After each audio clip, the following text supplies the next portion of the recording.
The car is iconic, and so are the characters. But in 2020, Back to the Future will be returning in a very different format. A musical. Written and produced by the men who brought you the film, the brand new musical will open in February right here in the UK. So after the DeLorean hit 88 miles per hour and transported its way from 1985 to the present day, we caught up with the original Doc Brown and the man tasked with recreating this iconic role. It's probably the most successful time travel film. Yeah.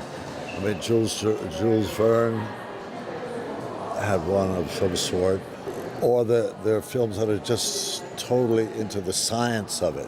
Right. The spaceship. This is much more dimensional. The family life, the relationships.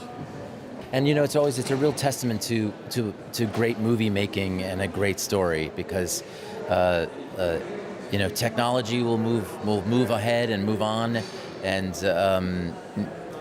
but at the same time, you can always drop Back to the Future onto your Netflix or wherever it is at this point, and sit down with your kids and introduce it to them, and they just love it.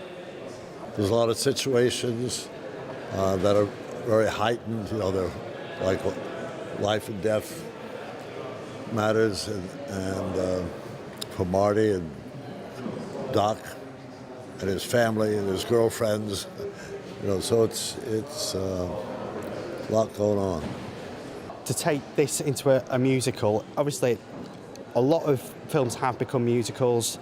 Some have been more successful than others. What do you think about this one that is going to make it successful? It is just an incredible story, and I've been been an actor for over 30 years, and I've never encountered more unique and multifaceted and layered and funny situations as ones like a young man sitting in a cafe or a restaurant and finding himself sitting next to his dad, and watching his dad navigate a situation where he is being bullied, and minding both the how painful that is and also how funny it all is. The character of Doc Brown is much loved and made his own by the great Christopher Lloyd. And it will be a tough act to follow. Well, I just sort of followed the clues of the script originally. He was an inventor. He thought things up, and he was passionate about it. He kind of was excited about solving the impossible, you know, finding how to time travel. Then he figures it out. He's just one thing after. He's always looking ahead to the next, you know, big step.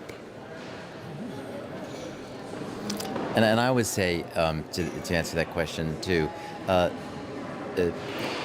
there is no one like Chris Lloyd. If you had taken that script and given it to any other actor, you would never in a million years end up with what he created. So it's a thrill to stand next to him and to get his blessing. And we're just really excited, and I can't wait for him to come back and see the show when it's more mature, and then pick his brain. But it's really been fun. So if you're a fan of the film, then set the time circuits for Feb 2020. Just hope you won't need a bolt of lightning to get going. Chris Stott, That's TV.